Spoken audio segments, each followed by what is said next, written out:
Welcome back to another episode of Sloppy Saturdays. And today we are going over 5 coaching candidates that I would absolutely love to take over at Penn State. Now, I'm going to go over some coaches before this that have pretty high odds that for some reason I just don't like their chances of being the Penn State head coach, or I just flat out don't want them to be the head coach.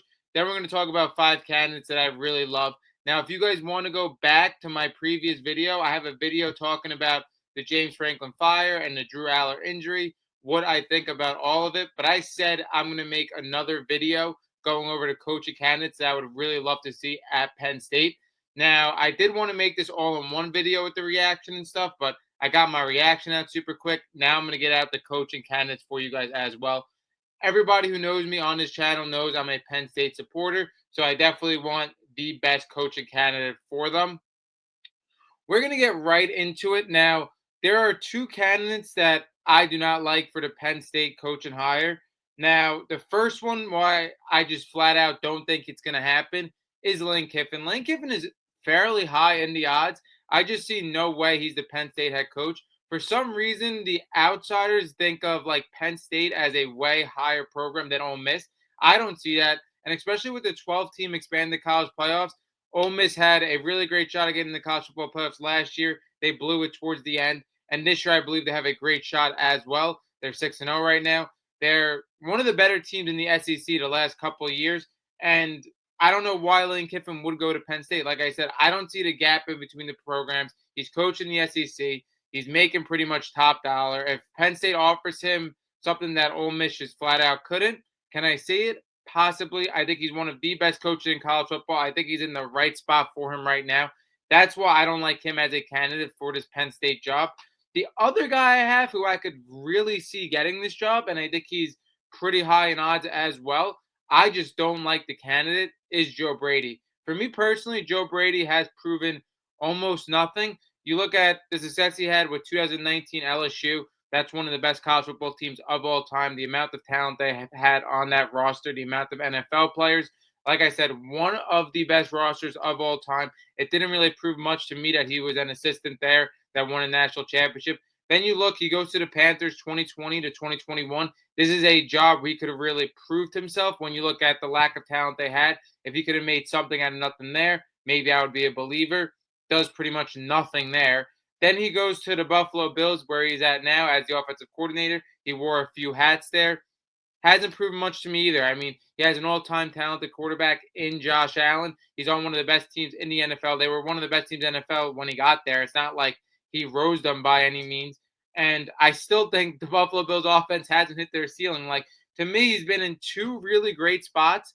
And the other reason why I don't like him as well is now he's out of the college football game for a while. For him to come back in as a head coach, wearing multiple different hats, having to go through roster construction, NIL, transfer portal, I think he would be a little too way over his head. And like I said, his resume doesn't really impress me at all. If he was maybe on a high-profile college team right now to make that transition, I get it. But he's been in the NFL for, 4 or 5 years now, and I'm not a huge fan of his resume. I don't like Joe Brady, but I'm telling you right now, Joe Brady is a top candidate for this job, whether I personally like it or not. Now we're going to get into groups a little bit. Now, the first candidate I have, I feel like I have to mention because he's pretty high in odds. Now, this is the best candidate for this job by far. This is a top 5 coach in college football. This is another one along with Lane Kiffin that I just flat out don't see happening. This is Curt Cignetti. Now, Curt Cignetti, if you're looking for a head football coach, this is the guy you definitely want. Not only has he been coaching the college game basically his whole entire life, but you have a guy with a ton of experience. You have a guy at a top program being an assistant. You have a guy that's rebuilt multiple programs when you look at JMU. Now you look at Indiana. The reason why I don't think Curt Cignetti is going to leave, one, I think Indiana is going to do whatever it takes to keep him. The fact that he rebuilt that program in the last 2 years, I think they are looked at as pretty much like a powerhouse right now. And for Curt Cignetti, I don't even think it makes sense. Again, if he gets an offer he can't refuse, then I would go with it. But at the same time, even though Penn State is looked at a lot higher than Indiana is, you rebuilt this Indiana team. You made this Indiana team one of the best teams in the nation. I feel like that has way more to say for yourself, like pride-wise, than it is going to a top program in Penn State and them being successful. Like, Indiana hasn't been top 10 relevant, and I don't even know how long. They're right now the number 3 ranked team in the country. Like, again, if Penn State were to get him, it would be an absolute grand slam. I just don't see it happening because Indiana could pay him top dollar, and I really love the spot of Indiana for him. Again, if Penn State were to get him, it would be by far the best candidate they could ever have with all the experience he has. Now that he's coaching in the Big Ten as well, like he's a top 5 coach in college football, it would be a home run for them. But I just really don't see it happening because if I was Kurt Cignetti himself, even though I love Penn State, I would stick to Indiana. You rebuilt that program. You have all the momentum in the world with that program right now, and you're going to be looked at as definitely one of the best coaches from completely rebuilding Indiana to where they're at now instead of, just joining a top program. I think he's fine where he's at. Now, we're going to break these other couple of coaches into categories. The 2 coaches that I like that haven't been head coaches, and I'm going to go off of pretty youth coaches as well. We're going to go with Brian Hartline and Will Stein. For me personally, I think both of those coaches have proved a lot. I think Brian Hartline is viewed in college football circles as a guy that's going to be one of the next people up to be a head coach. Now, for both of these coaches, I really like it. One, because they are young. They have been coaching in college football for a while, and I believe it has been a while since college football has the trend of going younger with coaches. Now, if you hired them at Penn State, I feel like you're buying low. We talked about with a lot of these other older head coaches, you got to outbid basically their current contract. These guys are getting a promotion. So, again, it is a buy low type of situation. And I like the younger head coaches as well because I believe younger guys for a coach because they really understand the transfer portal, NIL. And me personally, I'm saying this right now, like there is no doubt a head coach in the NFL, you're coaching the highest level of football in America. But I believe the harder job right now is coaching college football with roster construction, with NIL, with transfer portal, the turnover of your roster from year to year. You got to wear a ton of different hats. And I believe these younger guys really understand NIL and transfer portal. I think you could buy low on them. And I really like their resume. Let's get into both of them. Now, Brian Hartline, I really like because, again, this guy has been the wide receiver coach since 2018. And you could say whatever, like Ohio State has the best talent. They've had these 5 stars, 4 stars. You may not really be in love with Brian Hartline because you think, again, they're wide receiver you. But I think Brian Hartline has a lot to do with it. I feel like a lot of people underestimate, like, how hard it is to develop raw talent. And I feel like Brian Hartline has developed everybody to their absolute ceiling. When you look at not only that these guys, a lot of them played together, but he got all of them pretty much to be first round picks. And I feel like he got the most out of all of them. When you look at Garrett Wilson, when you look at Chris Olave, Jackson Smith and Najigba, Marvin Harrison Jr., obviously Jeremiah Smith now, like you're talking about all these guys that, again, they weren't just drafted in the NFL. They hit their absolute ceiling. And not only did their ceiling, it is kind of tough managing all this talent alone and getting them to hit like their complete NFL ceiling as first rounders. Emeka Buka as well. Like you're talking about multiple NFL receivers on the same roster at a time. And he developed each and every one of them to be first round NFL prospects. Like I feel like you got to give this guy credit. I think his offense is pretty innovative. Again, you look at Ryan Day calling a lot of plays. That is a concern, but I think the development of Brian Hartline with these receivers can't get overlooked. Like they are wide receiver you, but Brian Hartline has a slice of that credit for sure. And I think managing a bunch of this talent is and managing these egos is not easy. And I feel like he got the skill set out of all of them to their absolute ceiling. I absolutely love him. And I love him coming to Penn State as well. Not only, like I said, it is a buy low, but he's coaching in the Big Ten. He's very young, so this could be your head coach of the future. And like I said, I don't think Penn State have had an innovative offense in quite some time. And I think Brian Hartline could bring that. I think it's a great buy low. I think when you go a little bit younger, they really understand the NIL and the transfer portal. And like I said, you don't really got to outbid anybody necessarily for him. I like Brian Hartline. And then we get into the same category with Will Stein. Will Stein has a little bit less of coordinator experience, has he only been the coordinator since 2023 for Oregon. But Oregon's offense has been lights out since he's really been there. Now, we look at him as a QB coach. When Bo Nix came along from Auburn, a lot of people had a lot of concerns and questions. The way he was able to develop him, get him polished for the NFL, I look at that, making Bo Nix a first-round NFL talent and making him look a lot better than he did at Auburn.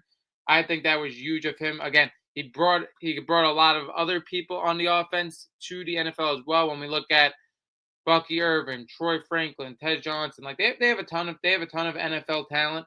Then when you look at Dylan Gabriel last year, I thought Dylan Gabriel looked phenomenal. Again, Dylan Gabriel was kind of that plug and play kind of guy with all the experience he had. But I thought they centered the offense around him great. They were the number one ranked team in the country for almost the whole entire year. I liked what he did there. And then you look at this year with Dante Moore. Dante Moore was pretty raw coming out of UCLA. I believe that he managed him pretty well, letting him learn under Dylan Gabriel. He comes out now. He looks super polished. People are talking about him as a first round NFL quarterback. So I like what Will Stein has done with the quarterbacks as a QB coach at Oregon. And again, Oregon's offense has been great, has been pretty innovative. And again, I like Will Stein as the Penn State head coach because not only is he only 36 years old, he's innovative. And you could really, like I said, get a guy who knows roster construction with NIL, with transfer portal. He's up to date with all of it, and you're buying low because you don't have to outbid anybody because he's not on a head coach contract. I like that. Now we're going to get into Manny Diaz. Manny Diaz is a guy that I really like because of the Penn State ties. We saw him be a DC for Penn State, but he's been a DC for a lot of programs, including Texas. Like this is a guy with a ton of experience. Manny Diaz, I really like what he's done at Duke for sure the last couple of years. I think it was pivotal for him to get a head coaching job because now he could go to be a candidate for one of these big job openings. Penn State, he does have the ties to. I thought the defense was great under him. There's no doubt, again, with a couple of these other guys, you could talk about fit, but Manny Diaz has been there. He has a pretty good relationship with the AD. Again, a guy that just has a track record of experience. I like what he's done at Duke so far. He's 13 and 6 at Duke. I like what he did with Malik Murphy last year. He gets a guy in Darian Mensah this year. He knows how to use the transfer portal, knows how to use NIL. He has that coach experience, has a proven track record, has a connection to Penn State. This is probably the second guy that I would like to see being the Penn State head coach. And I think it was pivotal for him, like I said, to leave Penn State, get a head coaching job, and now come back and look as like a real candidate. I like Manny Diaz. He definitely has the leg up for me over Will Stein and Brian Hartline because with Brian Hartline and Will Stein, like I do really like them, but you don't necessarily know what you are getting out of them because they've never been head coaches. Like until you're the head coach, managing it all, calling the plays, it's very different than people already being a head coach. So that's the difference between those two. But again, that's why you're buying kind of low on those guys. Where Manny Diaz, you have to outbid his Duke contract. That's about like $4 million a year. Then the number one candidate is Matt Rule. Now, I think Matt Rule is the pretty obvious guy for this job. I talked about how Joe Brady is pretty heavy in rumors, but I think Matt Rule is fairly obvious. When you look at Matt Rule outside of Kurt Signetti, this is the guy with the best track record and resume with all the things he's done, all the programs he rebuilt. Baylor, Temple. He was a head coach in the NFL. Now he's been a head coach in the Big Ten. Nebraska's 5-1. There's no doubt to me that Matt Rule really wants this job. I don't know if anybody's sort of interviewed that he has. He probably had the worst poker face in this interview. Like it is so clear and obvious that he wants this job.